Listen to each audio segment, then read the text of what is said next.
আমাদের যে সীমান্ত রক্ষা বা সীমান্তের দায়িত্ব পালন, এটার পাশাপাশি সীমান্তবাসীর আস্থা অর্জনের জন্য আমরা কিন্তু নিয়মিত বিভিন্ন প্রকাশ সেবা দিয়ে থাকি। সেই করোনা থেকে শুরু করে তারও আগে এবং বর্তমানে খুবই শীতে এই শীত বস্ত্র বিতরণ, চিকিৎসা সেবা দেওয়া, এই যে কাজগুলো আমরা করে যাচ্ছি।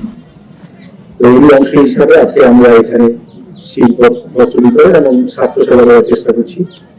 সীমান্তের মানুষের একটু যদি উপকার হয় তাদের আস্থা অর্জন করার জন্য, এবং আমরা মনে করি আমরা তাদের আস্থা অর্জন করতে পেরেছি এবং আস্থা নিয়েই আমাদের দায়িত্ব পালন করছি। আপনারা জানেন বর্তমানে দেশের যে নির্বাচনকে সামনে রেখে আমরা আমাদের সীমান্তকে আরো কঠোরভাবে নজরদারি করার ব্যবস্থা করেছি।